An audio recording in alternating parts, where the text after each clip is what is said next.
what the Republicans are talking about. You really can't hold the positions that the Republican candidates are holding and get elected. I mean, can you imagine if the debate had been the debate that we just, the Republican debate, the CNBC, any of them, if the Republican debate had been, okay, let's talk about Social Security. Who wants to privatize it? Oh, I want to privatize it. Oh, I want to give it to the banksters. I want to just see it, destroy. Do you think anybody would want to vote for them after that? I mean, the person who got closest to it was Chris Christie saying, there's no Social Security trust fund, which is basically, that it's all been spent, which is an absolute lie. And the New York Times has now called for him to drop out of the race. But the point is that basically they have to lie. And this is fascinating. The graphic up at the top of Democratic Underground today, Donald Trump and Ben Carson are polling way ahead of their fellow candidates, right, for the race for the Republican nomination. And PolitiFact looked at a bunch of their statements. And what they found was that for Donald Trump, 19% of his statements were pants on fire lies. 46% of his statements were false. 10% of his statements were mostly false. 17% were half true. 8% were mostly true. And the percentage for Donald Trump that were absolutely 100% accurate, 0. Ben Carson, pants on fire, 13%, false, 47%, mostly false, 27%, half true, 13%. And for Ben Carson, mostly true, 0. And absolutely true, 0.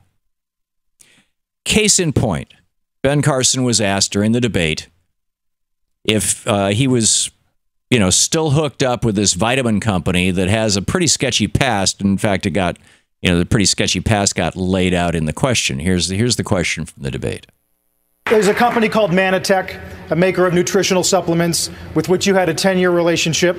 They offered claims that they could cure autism, cancer.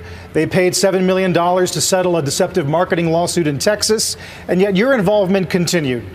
Why? Well, that's easy to answer. I didn't have an involvement with them. That is total propaganda. And this is what happens in our society, total propaganda. I did a couple of speeches for them. I did speeches for other people. They were paid speeches. It is absolutely absurd to say that I had any kind of a relationship with them. Do I take the product? Yes. I think it's a good product. To be fair, you were on the homepage of their website with the logo over your shoulder. If somebody put me on their homepage, they did it without my permission.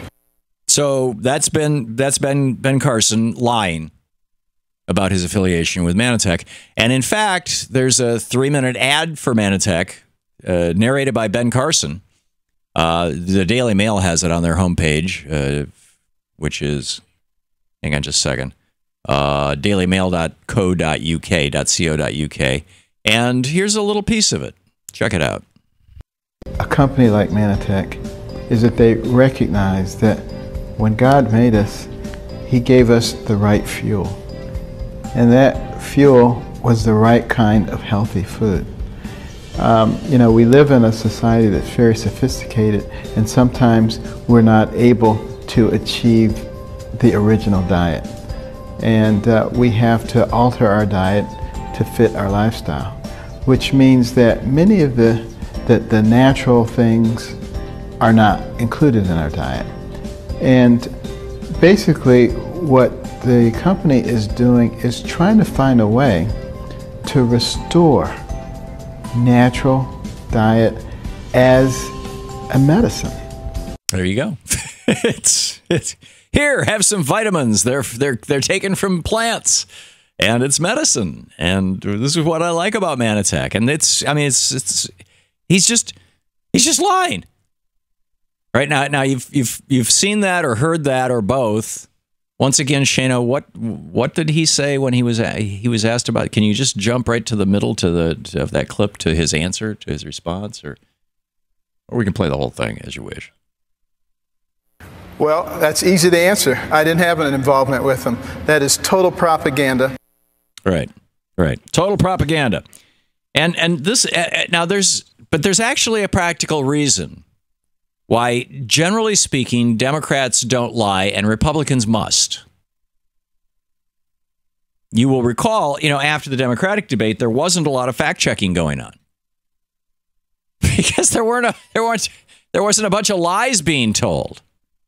And what's astonishing to me is if Hillary Clinton or Bernie Sanders had told a lie, it would have been all over it would have been a huge. There were a bunch of lies told, and I mean, in every debate. I mean, go back to Carly Fiorina and Planned Parenthood. I mean, just lie after lie after lie from virtually all of these candidates because they have nothing to run on. Republicans, this is a problem that Republicans have. They can't say, yes, we want to turn Social Security over to the banksters. They can't say, yes, we want to voucherize Medicare, even though, Paul Ryan has produced, 4, 5, 6 budgets that do exactly that.